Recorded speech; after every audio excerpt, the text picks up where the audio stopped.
That is where we begin tonight. The director of an Austin drug and alcohol treatment program is charged with assaulting a patient in his care. The Department of State Health Services is investigating, but the charges are 2 years old, and the counselor is still treating patients. Rock bottom for the woman we'll call Joan came on Halloween night in 2008. She was pulled over for drunk driving with her young daughter in the car. At the time, I was angry about it. I look back now and realize it was the best thing that happened to me. She knew she needed to get help and turned to the Austin Drug and Alcohol Abuse Program for treatment in early 2009. But during her treatment, she says program director Dan Davey touched her breasts and put his hand down her pants. It made me want to cry, vomit.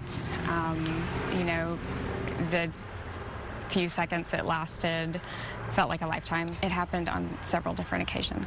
I shied away a couple of times, then told him directly, you can't do this. Joan reported the incident to Austin police, who charged Davey with 2 counts of simple assault by contact, a Class C misdemeanor, in May of 2009. Davey failed to appear in court on those charges that August, and the county issued warrants for his arrest. But he's never been arrested. The Department of State Health Services is in charge of licensing drug counselors and treatment programs. A spokesperson for this department says they opened an investigation into Dan Davey last August when the woman we're calling Joan filed a complaint with them. That investigation, we're told, is still ongoing, and Dan Davey continues to treat patients. We wanted to know why that is. The DSHS spokesperson says they only suspend a license during an investigation if the charge is a Class B misdemeanor or higher. Davey was charged with a lower level, Class C assault. It's what led me to take the next step and why I'm here talking to you about it today.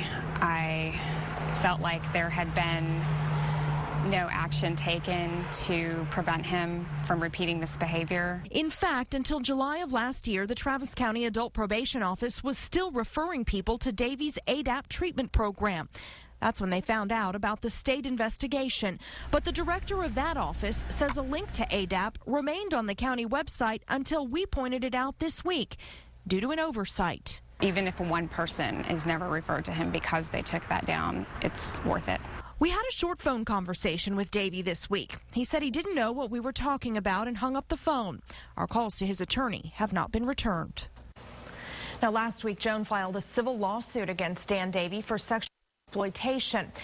Birch is also named in the suit. He's a counselor intern at ADAP. Joan says she told Birch what was happening and he did not report it.